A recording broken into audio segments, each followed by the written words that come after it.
Love advice from the 1930s. 7 Rules for Making Your Home Life Happier from Dale Carnegie's 1937 book How to Win Friends and Influence People. 1. How to dig your marital grave in the quickest possible way. 75 years ago, Napoleon III of France, nephew of Napoleon Bonaparte, fell in love with Marie Eugénie Ignace Augustine de Montijo, Countess of Teba, the most beautiful woman in the world, and married her.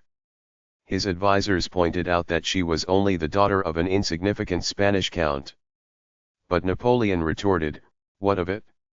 Her grace, her youth, her charm, her beauty filled him with divine felicity. In a speech hurled from the throne, he defied an entire nation. "I have preferred a woman I love and respect," he proclaimed, "to a woman unknown to me." Napoleon and his bride had health, wealth, power, fame, beauty, love, adoration, all the requirements for a perfect romance. Never did the sacred fire of marriage glow with a brighter incandescence. But, alas, the holy flame soon flickered and the incandescence cooled and turned to embers. Napoleon could make Eugénie an empress, but nothing in all La Belle France, neither the power of his love nor the might of his throne, could keep her from nagging. Bedeviled by jealousy, devoured by suspicion, she flouted his orders, she denied him even a show of privacy. She broke into his office while he was engaged in affairs of state. She interrupted his most important discussions. She refused to leave him alone, always fearing that he might be consorting with another woman. Often she ran to her sister, complaining of her husband, complaining, weeping, nagging, and threatening. Forcing her way into his study, she stormed at him and abused him. Napoleon, master of a dozen sumptuous palaces, Emperor of France, could not find a cupboard in which he could call his soul his own. And what did Eugénie accomplish by all this? Here is the answer. I am quoting now from E.A. Reinhardt's engrossing book, Napoleon and Eugénie, the tragicomedy of an empire. So it came about that Napoleon frequently would steal out by a little side door at night, with a soft hat pulled over his eyes, and, accompanied by one of his intimates, really betake himself to some fair lady who was expecting him, or else stroll about the great city as of old, passing through streets of the kind which an emperor hardly sees outside a fairy tale, and breathing the atmosphere of might-have-beens. That is what nagging accomplished for Eugénie. True, she sat on the throne of France. True, she was the most beautiful woman in the world. But neither royalty nor beauty can keep love alive amidst the poisonous fumes of nagging. Eugénie could have raised her voice like Job of old and have wailed, "The thing which I greatly feared is come upon me." Come upon her? She brought it upon herself, poor woman, by her jealousy and her nagging. Of all the surefire, infernal devices ever invented by all the devils in hell for destroying love, nagging is the deadliest. It never fails. Like the bite of the king cobra, it always destroys, always kills. The wife of Count Leo Tolstoy discovered that after it was too late. Before she passed away, she confessed to her daughters, "I was the cause of your father's death." Her daughters didn't reply. They were both crying. They knew their mother was telling the truth. They knew she had killed him with her constant complaining, her eternal criticisms, and her eternal nagging. Yet Count Tolstoy and his wife ought, by all odds, to have been happy. He was one of the most famous novelists of all time. Two of his masterpieces, War and Peace and Anna Karenina, will forever shine brightly among the literary glories of earth. Tolstoy was so famous that his admirers followed him around day and night and took down in shorthand every word he uttered. Even if he merely said, "I guess I'll go to bed," even trivial words like that, everything was written down, and now the Russian government is printing every sentence that he ever wrote, and his combined writings will fill 100 volumes. In addition to fame, Tolstoy and his wife had wealth, social position, children. No marriage ever blossomed under softer skies. In the beginning, their happiness seemed too perfect, too intense, to endure. So kneeling together, they prayed to Almighty God to continue the ecstasy that was theirs. Then an astonishing thing happened. Tolstoy gradually changed. He became a totally different person. He became ashamed of the great books that he had written, and from that time on he devoted his life to writing pamphlets preaching peace and the abolition of war and poverty. This man, who had once confessed that in his youth he had committed every sin imaginable, even murder, tried to follow literally the teachings of Jesus. He gave all his lands away and lived a life of poverty. He worked in the fields, chopping wood and pitching hay. He made his own shoes, swept his own room, ate out of a wooden bowl, and tried to love his enemies. Leo Tolstoy's life was a tragedy, and the cause of his tragedy was his marriage. His wife loved luxury, but he despised it. She craved fame and the plaudits of society, but these frivolous things meant nothing whatever to him. She longed for money and riches, but he believed that wealth and private property were a sin. For years, she nagged and scolded and screamed because he insisted on giving away the right to publish his books freely without paying him any royalties whatever. She wanted the money those books would produce. When he opposed her, she threw herself into fits of hysteria, rolling on the floor with a bottle of opium at her lips, swearing that she was going to kill herself and threatening to jump down the well. There is one event in their lives that to me is one of the most pathetic scenes in history. As I have already said, they were gloriously happy when they were first married, but now, 48 years later, he could hardly bear the sight of her. Sometimes of an evening, this old and heartbroken wife, starving for affection, came and knelt at his knees and begged him to read aloud to her the exquisite love passages that he had written about her in his diary 50 years previously. And as he read of those beautiful, happy days that were now gone forever, both of them wept. How different, how sharply different, the realities of life were from the romantic dreams they had once dreamed in the long ago. Finally, when he was 82 years old, Tolstoy was unable to endure the tragic unhappiness of his home any longer, so he fled from his wife on a snowy October night in 1910, fled into the cold and darkness, not knowing where he was going. 11 days later, he died of pneumonia in a railway station. And his dying request was that she should not be permitted to come into his presence. Such was the price Countess Tolstoy paid for her nagging and complaining and hysteria. The reader may feel that she had much to nag about. Granted. But that is beside the point. The question is, did nagging help her, or did it make a bad matter infinitely worse? I really think I was insane. That is what Countess Tolstoy herself thought about it after it was too late. The great tragedy of Abraham Lincoln's life also was his marriage. Not his assassination, mind you, but his marriage. When Booth fired, Lincoln never realized he had been shot, but he reaped almost daily, for 23 years, what Herndon, his law partner, described as the bitter harvest of conjugal infelicity.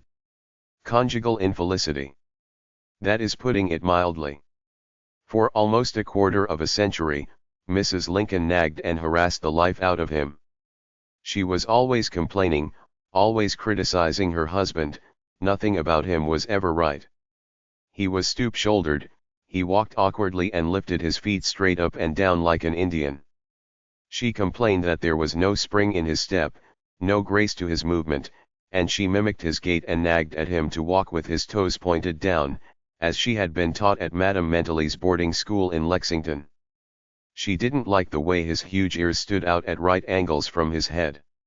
She even told him that his nose wasn't straight, that his lower lip stuck out, and he looked consumptive, that his feet and hands were too large, his head too small.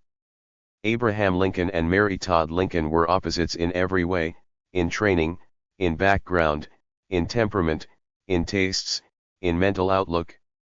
They irritated each other constantly. Mrs. Lincoln's loud, shrill voice, wrote the late Senator Albert J. Beveridge, the most distinguished Lincoln authority of this generation. Mrs. Lincoln's loud shrill voice could be heard across the street, and her incessant outbursts of wrath were audible to all who lived near the house. Frequently her anger was displayed by other means than words, and accounts of her violence are numerous and unimpeachable. To illustrate, Mr. and Mrs. Lincoln, shortly after their marriage, lived with Mrs. Jacob Early, a doctor's widow in Springfield who was forced to take in boarders. One morning Mr. and Mrs. Lincoln were having breakfast when Lincoln did something that aroused the fiery temper of his wife. What, no one remembers now. But Mrs. Lincoln, in a rage, dashed a cup of hot coffee into her husband's face. And she did it in front of the other boarders. Saying nothing, Lincoln sat there in humiliation and silence while Mrs. Early came with a wet towel and wiped off his face and clothes. Mrs. Lincoln's jealousy was so foolish, so fierce, so incredible, that merely to read about some of the pathetic and disgraceful scenes she created in public, merely reading about them 75 years later, makes one gasp with astonishment. She finally went insane, and perhaps the most charitable thing one can say about her is that her disposition was probably always affected by incipient insanity. Did all this nagging and scolding and raging change Lincoln? In one way, yes. It certainly changed his attitude toward her. It made him regret his unfortunate marriage, and it made him avoid her presence as much as possible. Springfield had 11 attorneys, and they couldn't all make a living there, so they used to ride horseback from one county seat to another, following Judge David Davis while he was holding court in various places. In that way, they managed to pick up business from all the county seat towns throughout the 8th Judicial District. The other attorneys always managed to get back to Springfield each Saturday and spend the weekend with their families. But Lincoln didn't. He dreaded to go home, and for 3 months in the spring, and again for 3 months in the autumn, he remained out on the circuit and never went near Springfield. He kept this up year after year. Living conditions in the country hotels were often wretched, but, wretched as they were, he preferred them to his own home and Mrs. Lincoln's constant nagging and wild outbursts of temper. Such are the results that Mrs. Lincoln, the Empress Eugenic, and Countess Tolstoy obtained by their nagging. They brought nothing but tragedy into their lives. They destroyed all that they cherished most. Bessie Hamburger, who has spent 11 years in the domestic relations court in New York City, and has reviewed thousands of cases of desertion, says that one of the chief reasons men leave home is because their wives nag. Or, as the Boston Post puts it, many a wife has made her own marital grave with a series of little digs. So, if you want to keep your home life happy, rule 1 is, don't nag. 2. Love and let live. I may commit many follies in life, Disraeli said, but I never intend to marry for love. And he didn't. He stayed single until he was 35, and then he proposed to a rich widow, a widow 15 years his senior, a widow whose hair was white with the passing of 50 winters. Love? Oh, no. She knew he didn't love her. She knew he was marrying her for her money. So she made just one request. She asked him to wait a year to give her the opportunity to study his character. And at the end of that time, she married him. Sounds pretty prosaic, pretty commercial, doesn't it? Yet paradoxically enough, Disraeli's marriage was one of the most glowing successes in all the battered and bespattered annals of matrimony. The rich widow that Disraeli chose was neither young, nor beautiful, nor brilliant. Far from it. Her conversation bubbled with a laugh-provoking display of literary and historical blunders.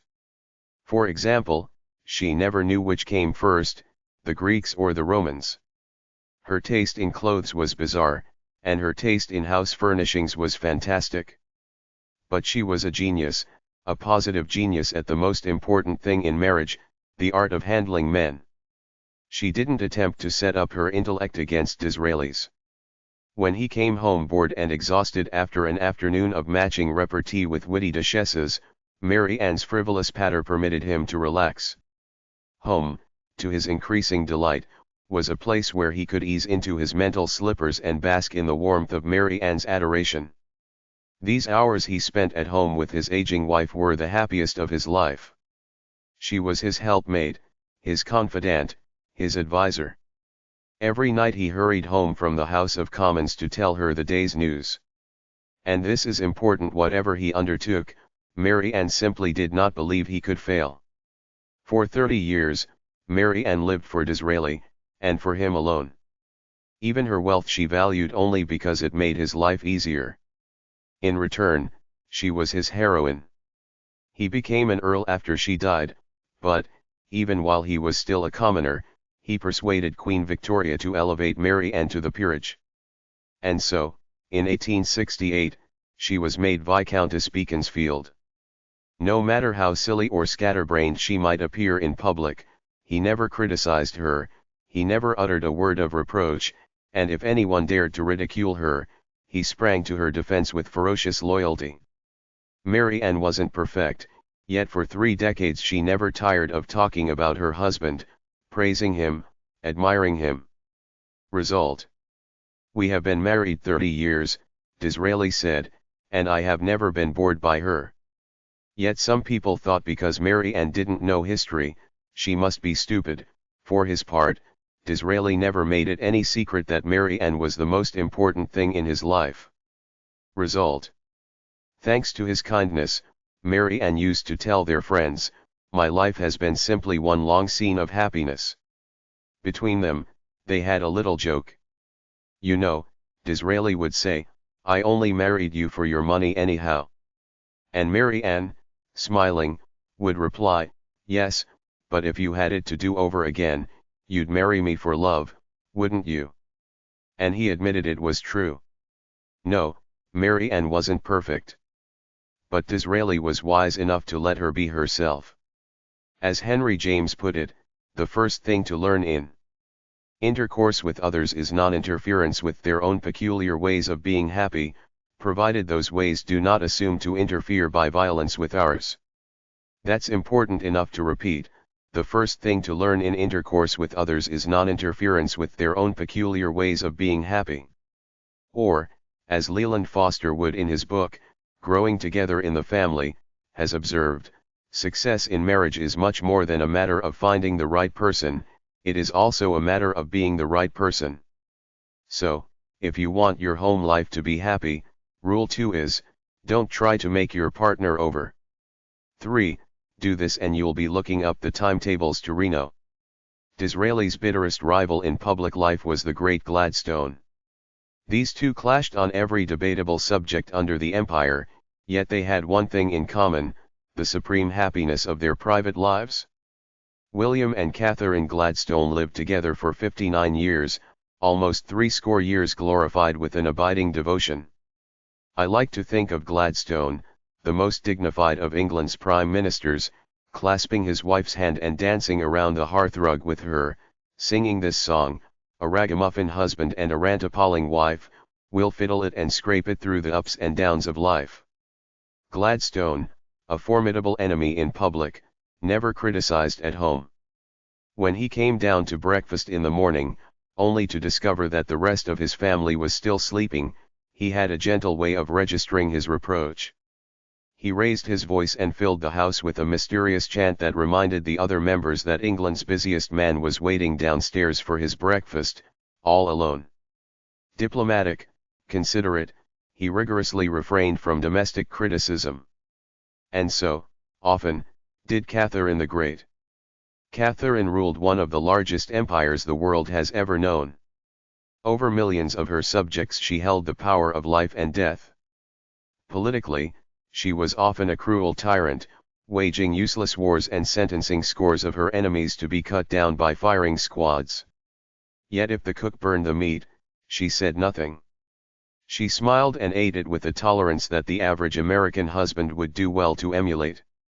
Dorothy Dix, America's premier authority on the causes of marital unhappiness, declares that more than 50% of all marriages are failures, and she knows that one of the reasons why so many romantic dreams break up on the rocks of Reno is criticism, futile, heartbreaking criticism. So, if you want to keep your home life happy, remember Rule 3, don't criticize. And if you are tempted to criticize the children, you imagine I am going to say don't. But I am not. I am merely going to say, before you criticize them, read one of the classics of American journalism, Father Forgets. It appeared originally as an editorial in the People's Home Journal. We are reprinting it here with the author's permission, reprinting it as it was condensed in the Reader's Digest.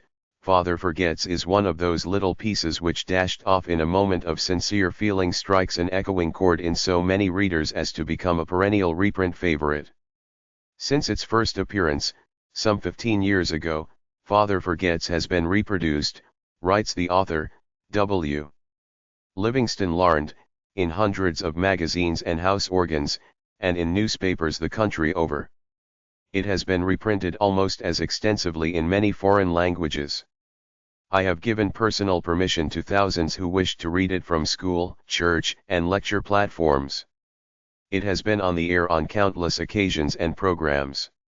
Oddly enough, college periodicals have used it, and high school magazines. Sometimes a little piece seems mysteriously to click. This one certainly did. Father Forgets. W. Livingston Larned. Listen, son, I am saying this as you lie asleep, one little paw crumpled under your cheek and the blonde curls stickily wet on your damp forehead. I have stolen into your room alone. Just a few minutes ago, as I sat reading my paper in the library, a stifling wave of remorse swept over me. Guiltily I came to your bedside. These are the things I was thinking, son. I had been cross to you. I scolded you as you were dressing for school because you gave your face merely a dab with a towel. I took you to task for not cleaning your shoes. I called out angrily when you threw some of your things on the floor. At breakfast I found fault, too. You spilled things. You gulped down your food. You put your elbows on the table. You spread butter too thick on your bread. And as you started off to play and I made for my train, you turned and waved a hand and called, "Goodbye, Daddy." And I frowned, and said in reply, "Hold your shoulders back." Then it began all over again in the late afternoon. As I came up the road I spied you, down on your knees, playing marbles. There were holes in your stockings. I humiliated you before your boyfriends by marching you ahead of me to the house. Stockings were expensive, and if you had to buy them you would be more careful. Imagine that, son, from a father. Do you remember, later, when I was reading in the library, how you came in, timidly, with a sort of hurt look in your eyes? When I glanced up over my paper, impatient at the interruption, you hesitated at the door. "What is it you want?" I snapped. You said nothing, but ran across in one tempestuous plunge, and threw your arms around my neck and kissed me, and your small arms tightened with an affection that God had set blooming in your heart and which even neglect could not wither. And then you were gone, pattering up the stairs. Well, son, it was shortly afterwards that my paper slipped from my hands and a terrible sickening fear came over me. What has habit been doing to me? The habit of finding fault, of reprimanding. This was my reward to you for being a boy. It was not that I did not love you, it was that I expected too much of youth. It was measuring you by the yardstick of my own years. And there was so much that was good and fine and true in your character. The little heart of you was as big as the dawn itself over the wide hills. This was shown by your spontaneous impulse to rush in and kiss me good night. Nothing else matters tonight, son.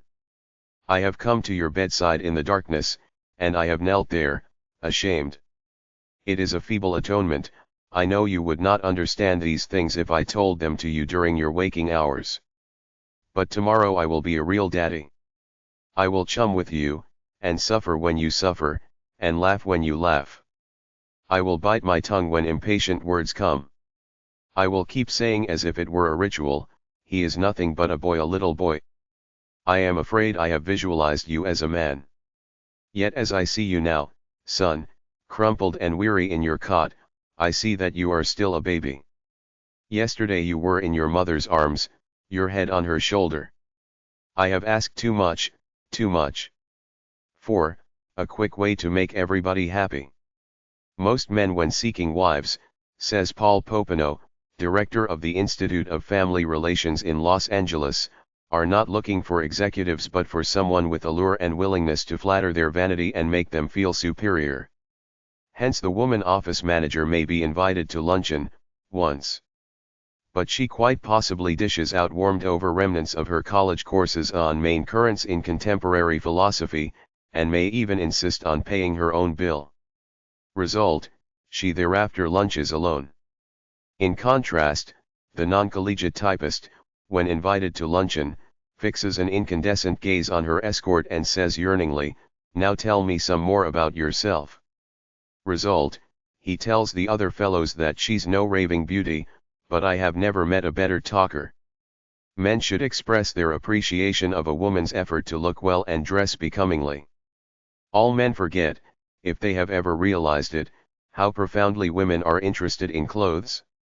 For example, if a man and woman meet another man and woman on the street, the woman seldom looks at the other man, she usually looks to see how well the other woman is dressed. My grandmother died a few years ago at the age of 98. Shortly before her death, we showed her a photograph of herself that had been taken a third of a century earlier.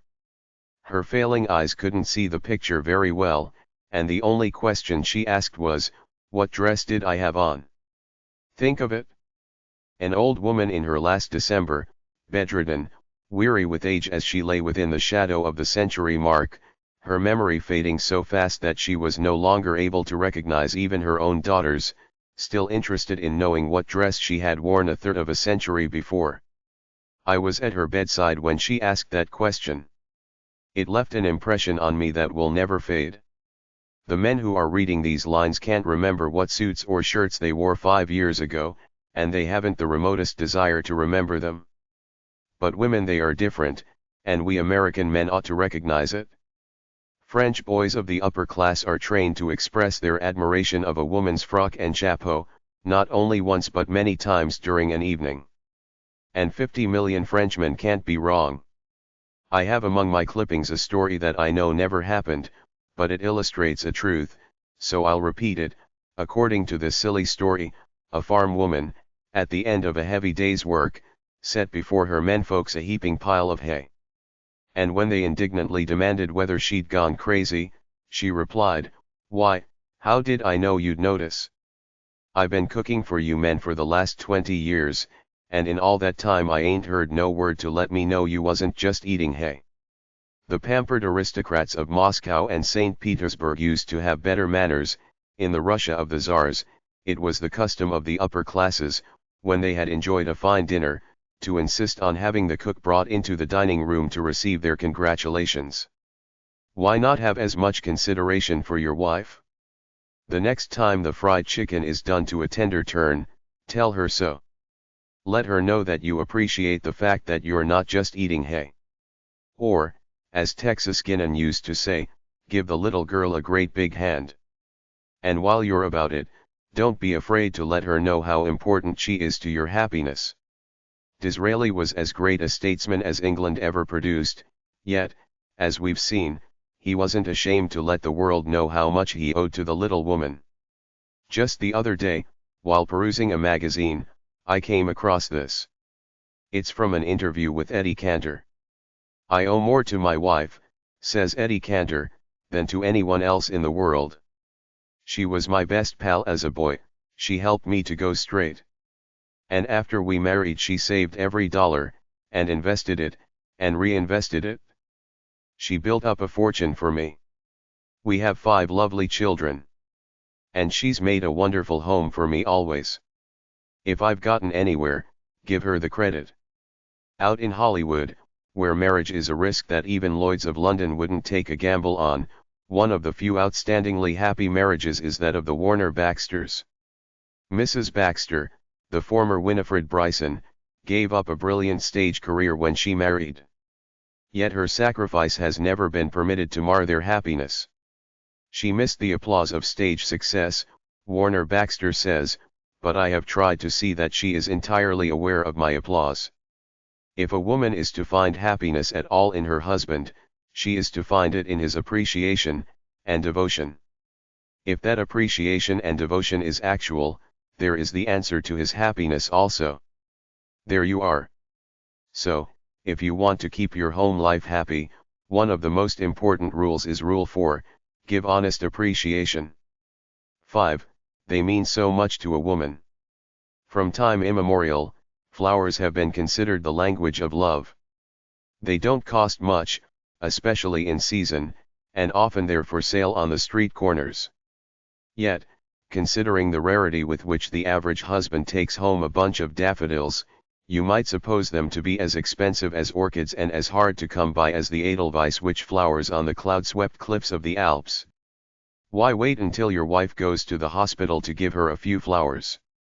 Why not bring her a few roses tomorrow night? You like to experiment. Try it. See what happens. George M.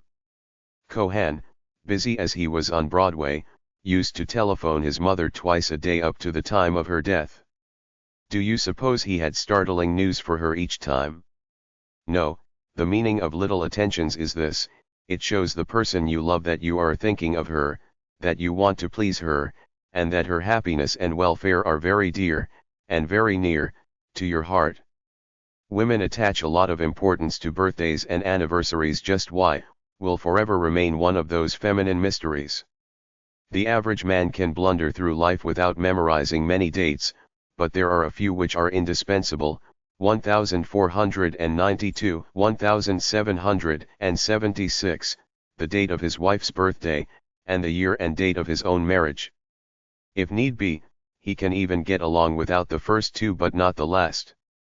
Judge Joseph Sabath of Chicago, who has reviewed 40,000 marital disputes and reconciled 2,000 couples, says, trivialities are at the bottom of most marital unhappiness. Such a simple thing as a wife's waving goodbye to her husband when he goes to work in the morning would avert a good many divorces. Robert Browning, whose life with Elizabeth Barrett Browning was perhaps the most idyllic on record, was never too busy to keep love alive with little tributes and attentions. He treated his invalid wife with such consideration that she once wrote to her sisters, "And now I begin to wonder naturally whether I may not be some sort of real angel after all." Too many men underestimate the value of these small, everyday attentions. As Gaynor Maddox said in an article in the Pictorial Review, the American home really needs a few new vices. Breakfast in bed, for instance, is one of those amiable dissipations a greater number of women should be indulged in. Breakfast in bed to a woman does much the same thing as a private club for a man. That's what marriage is in the long run, a series of trivial incidents. And woe to the couple who overlooked that fact. Edna St. Vincent Millay summed it all up once in one of her concise little rhymes: "'Tis not love's going hurts my days, but that it went in little ways." That's a good verse to memorize. Out in Reno, the courts grant divorces 6 days a week, at the rate of 1 every 10 marriages. How many of these marriages do you suppose were wrecked upon the reef of real tragedy? Mighty few, I'll warrant. If you could sit there day in, day out, listening to the testimony of those unhappy husbands and wives, you'd know love went in little ways. Take your pocket knife now and cut out this quotation. Paste it inside your hat or paste it on the mirror, where you will see it every morning when you shave. I shall pass this way but once. Any good, therefore, that I can do, or any kindness that I can show to any human being, let me do it now. Let me not defer nor neglect it, for I shall not pass this way again. So, if you want to keep your home life happy, Rule 5 is, pay little attentions. 6. If you want to be happy, don't neglect this one. Walter Damrosch married the daughter of James G. Blaine, one of America's greatest orators and one-time candidate for president. Ever since they met many years ago at Andrew Carnegie's home in Scotland, the Damrosches have led a conspicuously happy life. The secret? Next to care in choosing a partner. Says Mrs. Damrosch, I should place courtesy after marriage. If young wives would only be as courteous to their husbands as to strangers, any man will run from a shrewish tongue. Rudeness is the cancer that devours love. Everyone knows this, yet it's notorious that we are more polite to strangers than we are to our own relatives.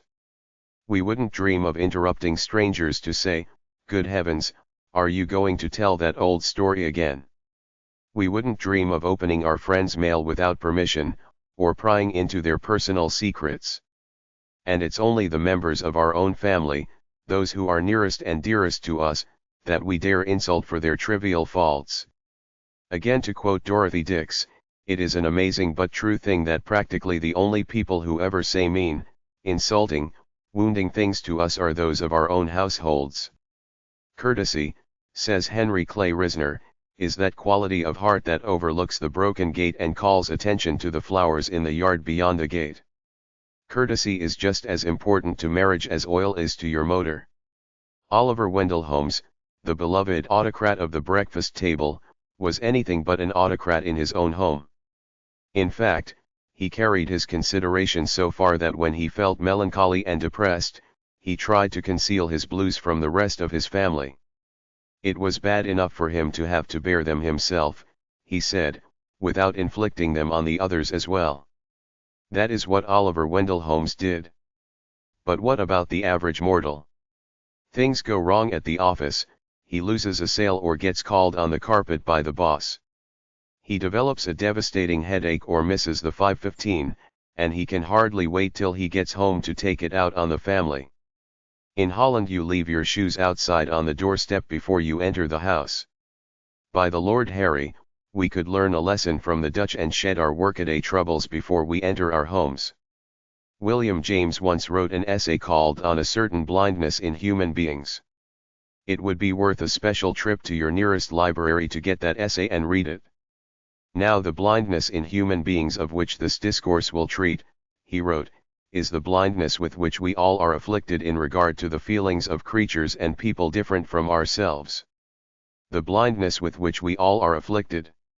Many men who wouldn't dream of speaking sharply to a customer, or even to their partners in business, think nothing of barking at their wives.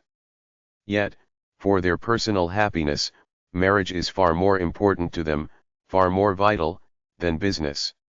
The average man who is happily married is happier by far than the genius who lives in solitude. Turgenev, the great Russian novelist, was acclaimed all over the civilized world. Yet he said, I would give up all my genius, and all my books, if there were only some woman, somewhere, who cared whether or not I came home late for dinner. What are the chances of happiness in marriage anyway? Dorothy Dix, as we have already said, believes that more than half of them are failures, but Dr. Paul Popenoe thinks otherwise. He says, a man has a better chance of succeeding in marriage than in any other enterprise he may go into. Of all the men that go into the grocery business, 70% fail.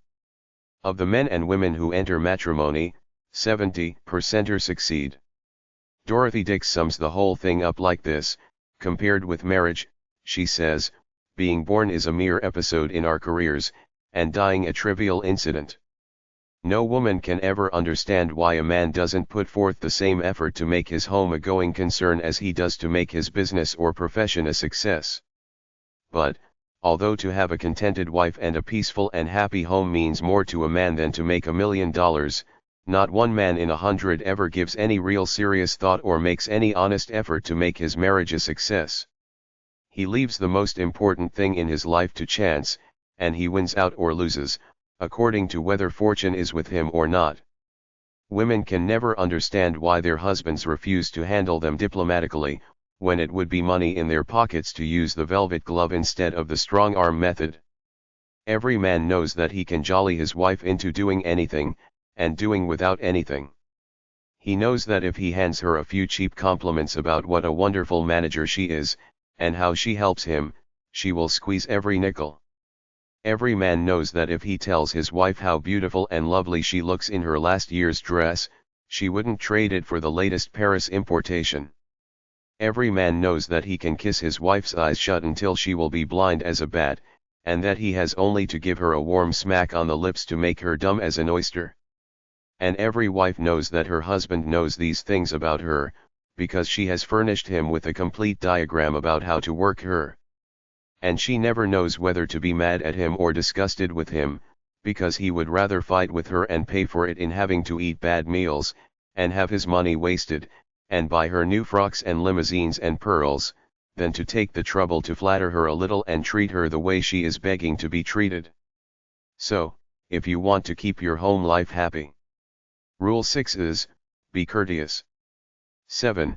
Don't be a marriage illiterate. Dr. Catherine Beament Davis, General Secretary of the Bureau of Social Hygiene, once induced 1,000 married women to reply very frankly to a set of intimate questions.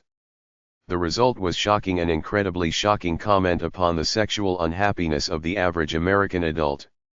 After perusing the answers she received from these 1,000 married women, Dr. Davis published without hesitation her conviction that one of the chief causes of divorce in this country is physical mismating.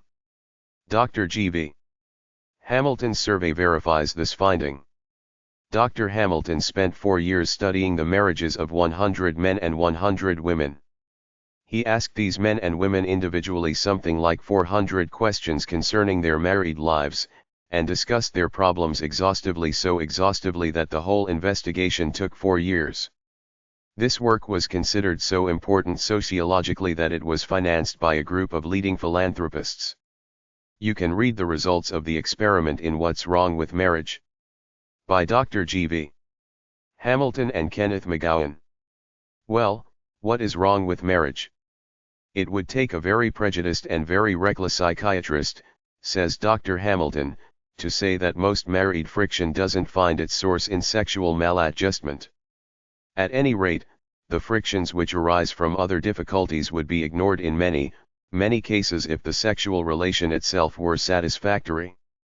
Dr. Paul Popenoe, as head of the Institute of Family Relations in Los Angeles, has reviewed thousands of marriages, and he is one of America's foremost authorities on home life.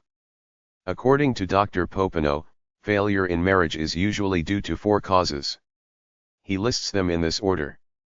1. Sexual maladjustment. 2. Difference of opinion as to the way of spending leisure time. 3. Financial difficulties. 4. Mental, physical, or emotional abnormalities. Notice that sex comes first, and that, strangely enough, money difficulties come only third on the list. All authorities on divorce agree upon the absolute necessity for sexual compatibility. For example, a few years ago Judge Hoffman of the Domestic Relations Court of Cincinnati, a man who has listened to thousands of domestic tragedies, announced, 9 out of 10 divorces are caused by sexual troubles. Sex, says the famous psychologist, John B. Watson, is admittedly the most important subject in life. It is admittedly the thing which causes the most shipwrecks in the happiness of men and women. And I have heard a number of practicing physicians in speeches before my own classes say practically the same thing. Isn't it pitiful, then, that in the 20th century, with all of our books and all of our education, marriages should be destroyed and lives wrecked by ignorance concerning this most primal and natural instinct? The Rev. Oliver M. Butterfield, after 18 years as a Methodist minister, gave up his pulpit to direct the Family Guidance Service in New York City, and he has probably married as many young people as any man living. He says, "Early in my experience as a minister I discovered that, in spite of romance and good intentions, many couples who come to the marriage altar are matrimonial illiterates." Matrimonial illiterates. And he continues, "When you consider that we leave the highly difficult adjustment of marriage so largely to chance, the marvel is that our divorce rate is only 16%. An appalling number of husbands and wives are not really married but simply undivorced, they live in a sort of purgatory. Happy marriages, says Dr. Butterfield, are rarely the product of chance, they are architectural in that they are intelligently and deliberately planned. To assist in this planning, Dr. Butterfield has for years insisted that any couple he marries must discuss with him frankly their plans for the future. And it was as a result of these discussions that he came to the conclusion that so many of the high contracting parties were matrimonial illiterates. Sex, says Dr. Butterfield, is but one of the many satisfactions in married life, but unless this relationship is right, nothing else can be right. But how to get it right? Sentimental reticence, I'm still quoting Dr. Butterfield, must be replaced by an ability to discuss objectively and with detachment attitudes and practices of married life. There is no way in which this ability can be better acquired than through a book of sound learning and good taste. I keep on hand several of these books in addition to a supply of my own booklet, Marriage and Sexual Harmony. Of all the books that are available, the three that seem to me most satisfactory for general reading are, The Sex Technique in Marriage by Isabel E. Hutton, The Sexual Side of Marriage by Max Exner, The Sex Factor in Marriage by Helena Wright. So, Rule 7 of how to make your home life happier is, read a good book on the sexual side of marriage. Learn about sex from books? Why not? A few years ago, Columbia University, together with the American Social Hygiene Association, invited leading educators to come and discuss the sex and marriage problems of college students. At that conference, Dr. Paul Popenoe said, "Divorce is on the decrease." In a nutshell, 7 rules for making your home life happier. Rule 1, don't nag. Rule 2, don't try to make your partner over. Rule 3, don't criticize.